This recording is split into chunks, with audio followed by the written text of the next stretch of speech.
Missions and Discipleship Course. अपनी कौमों को जानना। पहला दिन। कौमों के बारे में बाइबल मुकद्दस क्या कहती है?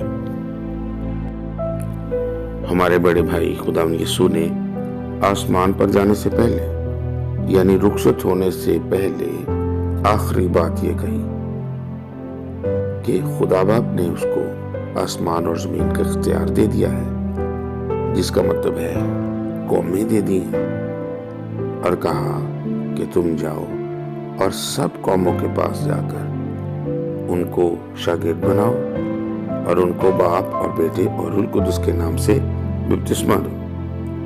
और ना सिर्फ ये बल्कि उनको तालीम भी दो कि उन सब बातों पर अमल करें जिनका मैंने तुमको हुक्म दिया। और फिर ये भी कहा कि मैं दुनिया के आखिर तक तुम्हारे साथ हूँ। यशायाह बाब 6 में लिखा है कि सराफीम में से एक ने जो खुदा के तख्त के सामने मौजूद था कहा, कुद्दूस कुद्दूस कुद्दूस रब्बुल अफ़वाज, सारी जमीन खुदा के जलाल से मामूर है।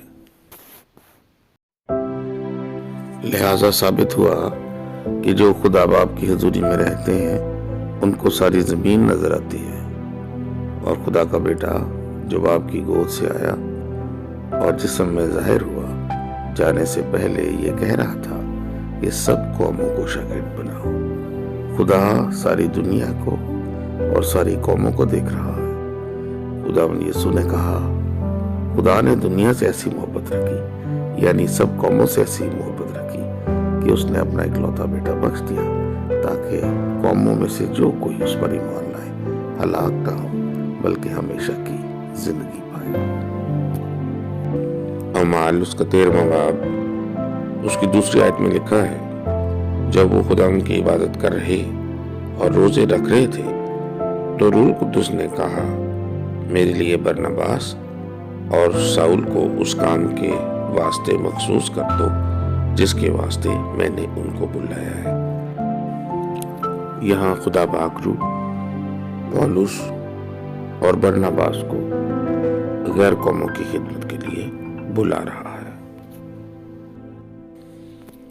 पाक रूह एक मकामी कलीसिया यानी अंताकिया की कलीसिया से 2 लोगों को, पौलुस और बरनबास को, गैर कौमों की खिदमत के लिए चुन रहे हैं। यहाँ पर हम वाज़ेह तरतीब देख सकते हैं। खुदा कौमों का खुदा है और बाप और बेटा रूह कुद्दुस तीनों मिलकर कौमों की निजात में इन्वॉल्व हैं और इंसानों को दूसरों की निजात के लिए बुला रहे हैं।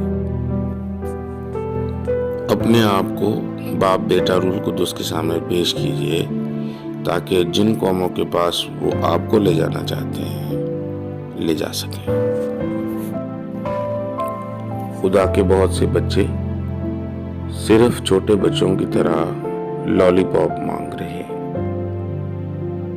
हमारा पर्सपेक्टिव सिर्फ अपनी ब्लेसिंग्स लेने के लिए है। अक्सरियत का यही हाल है। लेकिन आज अपने आप को खुदा बाप के सामने पेश कीजिए ताकि जो कुछ वो कौमों के लिए प्लान रखते हैं और आपके लिए रखते हैं वो आप पे जाहिर कर सकें। ज़बूर 2:8 में खुदा ये कह रहा है, मुझसे मांग और मैं कौमों को तेरी मीरास के लिए और ज़मीन के इंतहाई हिस्से तेरी मिल्कियत के लिए तुझे बख्शूंगा।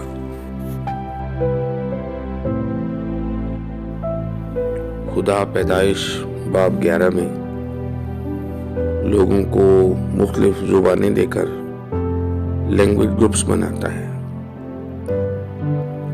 अगले बाब में यानी पैदाइश 12 बाब में वो सब कबीलों को बरकत देने का वादा बाप अब्राहम से करता है।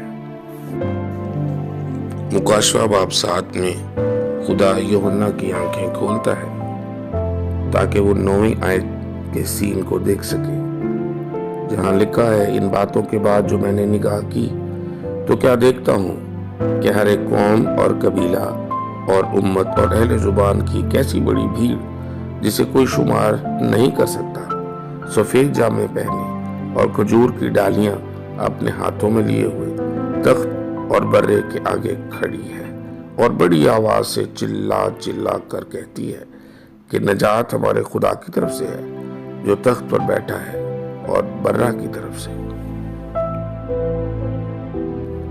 आज का सवाल, कौमों के हवाले से खुदा के हजूर में आप किस मकाम पर खड़े हैं?